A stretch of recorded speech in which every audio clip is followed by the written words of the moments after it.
Hello, I'm Brad, and this is Sam and Archie. Hello. Do you know that we love to play sport, especially football? But when it gets dark, I love to play on my Xbox. It isn't just the three of us who play together. We all have over 30 friends that we could choose at any one time to play with. These are people from school, relatives from around the world, and friends of friends. If we want, we can play different games against random gamers from around the world. All we need is an Xbox Live account and a headset to talk to them. We normally just play with our friends. We can chat about anything we want and take the mickey out of each other, usually because they're really bad at the game we're playing. If our friends are not online, we play random people. Our parents think this is dangerous, but to us, it isn't. My parents think that random people will swear at us or try to find out personal details about us. If people do try and ask personal information, then I just switch off the game. I know what they are doing is inappropriate. I love playing games against gamers. It's a great way to gain extra points, and it also helps me improve my gaming skills. If they are abusive or swear at us, we can turn off the volume, we can switch off the game, or I can report their behaviour to Microsoft. If we report people, they can be taken offline for a period of time. I don't feel the need to tell my mum and dad if someone swears at me in the Xbox, because I know how to deal with them safely. I can either report them or simply defriend them.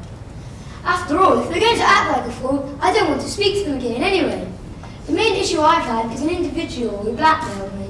Hang on, it's only a game, so how on earth did that happen? I wasn't being very smart. I should have never accepted his friend request. I only did it because he had a good team and a high score. The gamer asked me if I had any high-rated players. I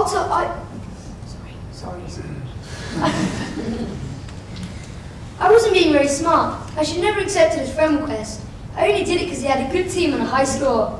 The gamer asked me if I had any high-rated players. I told him I had 4 players who were rated as the best.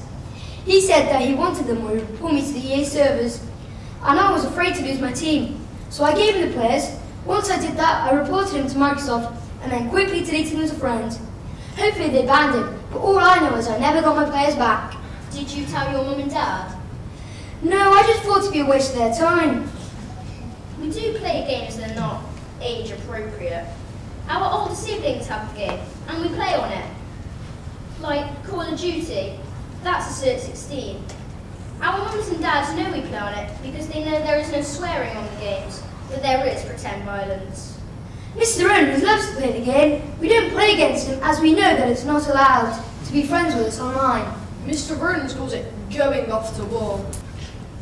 Actually, I think Mr. Owens is scared that we would beat him on the game.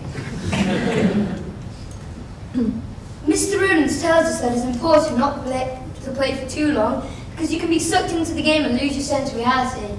Mr. Vernon calls it going off the wall. He's told us that I have dreams about the game if we're playing it for too long. He's right, it's happened to me. I know lots of people in our local secondary school who have been isolated because of the game. All they ever do is play on it. They have lost all their friends because of the game. We play online together because it's fun. We can talk to each other and play as one big team. We play with our friends much more than we do with strangers. Like FIFA, if somebody is rude or abusive, we know how to deal with them. I have added players who are high perceived rating so I can score points when I play with them. However, this has caused me major problems. One player hacked my account, so every time I scored the point, it just went back down again. This made the game worthless and unenjoyable. We may as well throw the game in the bin, as this is useless when someone does that. It has happened to me and many of my friends. When it happens, we always report it to Microsoft, and I know they do act on it. Hopefully we have shown you today that online gaming is only a risk to individuals if they don't know how to act responsible, or if they don't take time away from the game. Online gaming has revolutionised the computer industry, and they have made the games more social. Mr. Vernon's may harp on about his Mega Drive games like Outrun, or his ZX48 games like Altered Beast. But we know them games can only be played in museums and are no match for today's games. Our message that we're delivering to you today is that online gaming is a great way to interact with others. We know that behind every console there is not a stranger danger or a, Just say troll. Yeah, troll. There can be trolls, but in our own experience, they are extremely rare. Anyway, as we were saying, we know how to be safe online. And that is what we are teaching you today. That is, you can trust us online, as many of us know what inappropriate behaviour is and how to deal with it. Thank you for listening to us today. We hope we have highlighted some key information about gaming and the social network safety.